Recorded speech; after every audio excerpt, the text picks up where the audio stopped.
Guys. Hope you guys are good. So today I just want to talk about purpose. I know this is a topic that has been talked about so much. But I was just reading Esther 4, actually the book of Esther. And I always get so encouraged and I literally get goosebumps when I'm reading the book of Esther, because she is one person who was really had a purpose to her calling. And she really, because of her purpose and because of her calling, she literally saved her entire Jewish tribe, her entire Jewish nation, more or less, through fulfilling her purpose. So I think most of us basically know the story of Esther, and how she became Queen Esther. And so when she was now Queen Esther, I'm just going to read Esther 4, verse 12, when her uncle Mordecai realized that the Jews were in danger. So then he tries to tell her that, Esther, this is what's happening. So now that you're the queen, can you please help us? Can you please talk to the king? And Esther's like, no, I haven't even been to the king in 30 days. He hasn't called for me. And you couldn't just rock up to the king. He had to summon you. And if you risked your life, you could die if you just went there without being summoned. So basically, he was asking her to risk her life and go and speak on behalf of the Jews. And this is what he says. He says, so that's verse 12. It says, when Esther's words were reported to Mordecai, that's when Esther was like, no, maybe I can die if I go, all of that. He sent back this answer: do not think that because you are in the king's house, you alone of all the Jews will escape. For if you remain silent at this time, relief and deliverance for the Jews will arise from another place. But you and your father's family will perish. And who knows but that you have come to your royal position for such a time as this. It really just summarizes purpose. And the one thing that I love that Mordecai always says is he doesn't say that if you don't step up, the Jews will not get relief or deliverance. He said the Jews' deliverance may come from another place. And that's the thing with purpose. God creates us for a certain purpose that is bigger than us. But never lose the fact that what God has planned and intended to happen will happen. The question is this going to happen with you or without you? Are you going to be a part of this or are you not going to be a part of this? And that's where purpose comes in. And here, because this relief, was for the whole Jewish tribe. So what that means was that even Esther was going to be blessed. Her family was going to be blessed. Everyone was going to get relief. And in that process, she was going to be elevated as the queen. So what it means is that, God creates us with a purpose. And this purpose is to bless and serve others. But it's also a purpose for you. So it's important to know that whatever God created you for, we know he says that he knew you before you were formed in the womb. That means as he created you, he spoke life into you, he spoke purpose into you, he spoke what he called you for. And if you find yourself doing something or that it doesn't scare you, if if you're doing something that is within your own limits, that doesn't scare you. Like here, Esther says, but I can risk, I can die if I do this. I can be killed by the king. And after that, when Esther gets the message from Mordecai about this, then Esther says, okay, I'm going to go. If I die, I die. So that's the thing about purpose, because it is a God-given purpose. It can't be something that you can do in your own strength and in your own power. And a lot of times we get so caught up in life's things and life's busyness that we forget that we have a purpose, and we just want to make it from day to day. We just like, hey, if I can just make it from day to day. But the thing is, even you were created for a greater purpose. Everyone has a bigger purpose that is beyond what they can see. If you're to fulfill what God has called you for, you have to do something that is beyond what you can see with your own eyes. It has to be something that requires faith. Faith that comes, that requires faith. And when it's something that you can't see that requires faith, what that means is that you have to stand down and allow God to do it. And what that means is God is just waiting for you to know what your purpose is. And of course, you can only find that out by going back to the Creator, seeking what He created you for, spending time in the Word, spending time in prayer and in meditation, so you can know what did God create you for. And once you know what your purpose is, then God just wants you to say, okay, God, I see this is what you want me to do. And then you position yourself so that God can use you for the purpose. But a lot of us, we can't step outside of ourselves. We can't step outside of our issues. We can't step outside of the things that is going on in our own lives to be able to stand and say, but I was created for more than this. My life was created for more than this. It's bigger than this, because we are part of God's army. We are part of God's team. We are part of God's purpose. There's a greater purpose.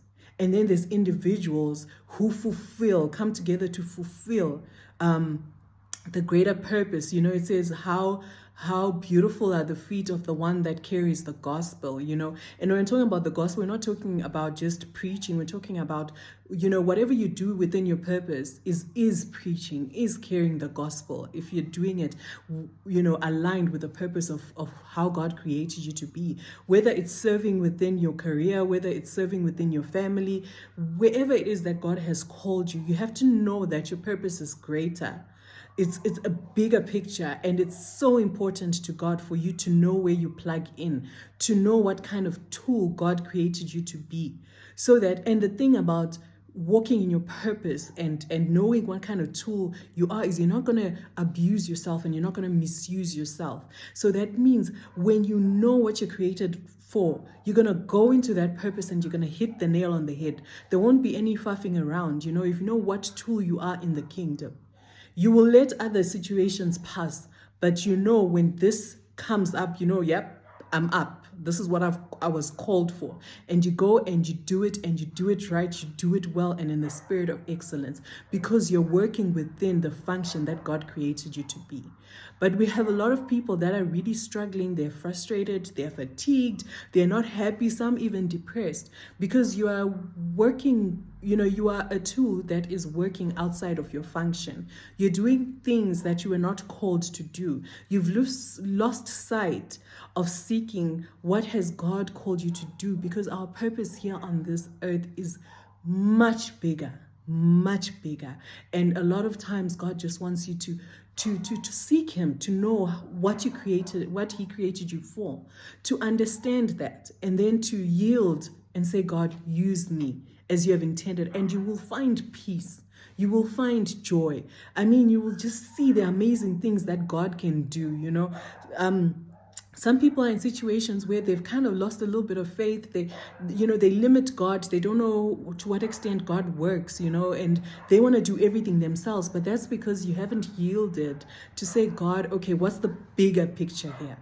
What have you really, outside of my little space and me going to work every day, and what is the bigger picture? There's always a bigger picture. We are called for so much bigger things than what you see with your own eyes. And the moment you understand that you're part of God's bigger plan, then you seek to find where you fit in so you can fulfill the purpose and function as that tool. One of my friends once said that in the kingdom of God, there are no general workers.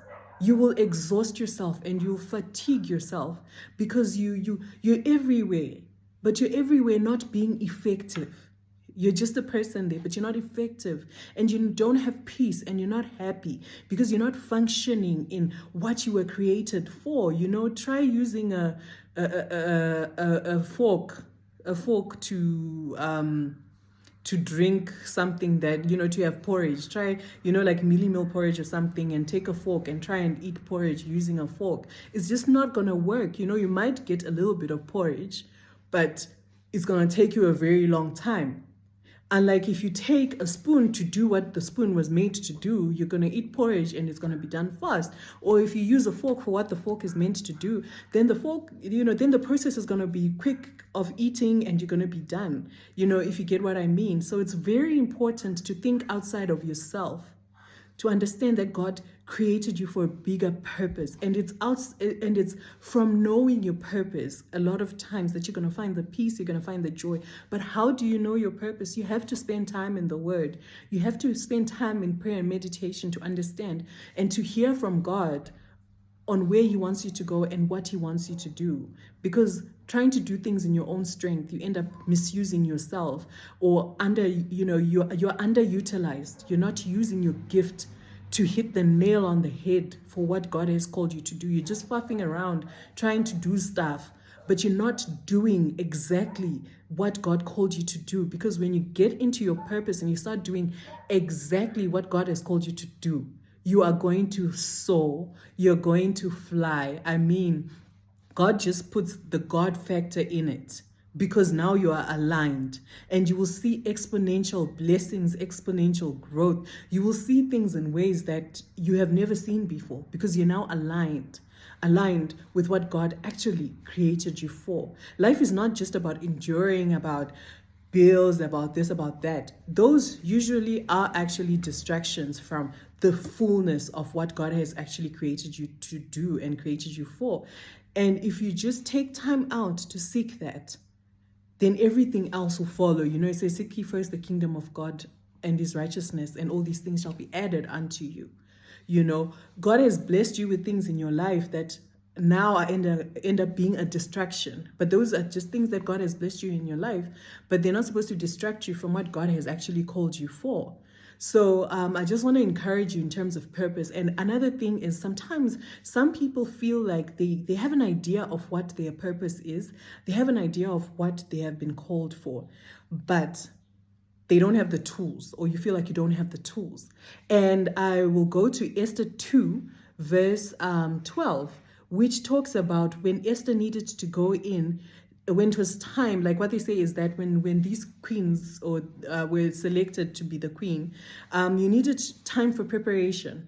And this was 12 months of preparation. This was Esther 2 verse 12. It says, before a young woman's turn came to go to King Xerxes, she had to complete 12 months of beauty treatments prescribed for the women, 6 months with oil of myrrh, and 6 with perfumes and cosmetics. Imagine a whole year of preparation just so you can rise up to be the queen. So some of us just are sitting there. You have an inkling of what you have been called for, but you're like, but I don't have the tools. I don't know, should I be doing this? But some people think some of their purpose or their calling is just gonna drop onto their head and things are gonna start happening. Sometimes you need to go in and actually do the work, so that you can be equipped to function fully, into what you have been called for. You have to prepare for it, because you also can't go into your purpose unprepared, because you're just going to mess it up. There is always room for you to prepare. So always, if it's going back to school, then go back to school. As long as it's aligned with what God has created you for, there's no limits and there's no bounds, because we serve a mighty God, a living God, who is our resource, our Jehovah Jireh. As long as it is aligned with what God has called you for and you have an understanding of your purpose, then whatever it is that you need to do to be equipped and to get the tools to function where you need to function, then God will provide. God will open the doors. God will show you the networks. God will provide for what you need. Sometimes you may need to make sacrifices during this time as you prepare to get into the fullness of what you have been called for. Then do that, because life is greater. We're called for much bigger than what we're living at right now. We have a greater purpose.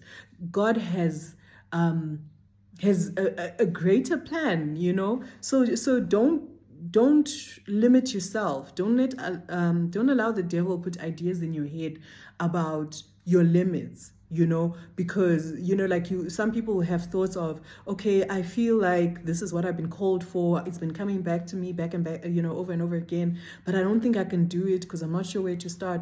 And this is now the devil talking you out of it. But the thing is, yes, you may not be ready now for the purpose that you're called for. Then do what you need to do to be ready. Esther had to go through a year of preparation. So go through the time of preparation so you can be ready to do what God has called you to do. Your purpose doesn't change, and it's not just going to come sometimes. It's not just going to drop on you in a nicely prepared bow. You have to be sure of what you have been called to do so that you can step out and start preparing so you can hit that nail on the head and function correctly. Because what happens if you try to put in a key to unlock a door that it doesn't unlock? You end up breaking the key. So so don't misuse yourself. If you know what you have been called for, then see what you need to do to get to do what you have been called for so you can function correctly. If you're not sure, spend more time in God's presence. Make it an agenda to seek to find out what has God called you for. In this time, in this season, in this generation, you have been called for such a time as this. So don't just sit back and think, oh, this is meant for so-and-so or so-and-so. Everyone had to start somewhere, to get to the place where they are functioning in their calling. So never count yourself out. When God created you, he created you with a purpose. And what God wants is for you to hit the nail on the head on your purpose. That way you'll be so effective in the kingdom when you know exactly what you have been called for. So that's what I just wanted to share today. I encourage you to go and read the entire book of Esther. It's a short book. It's not that long. So just read the book of Esther and get encouraged and inspired about purpose and living out your purpose, because we're not here just to take in air in and out. We're here for a purpose. We're here to do stuff, and as you do stuff, God also blesses you.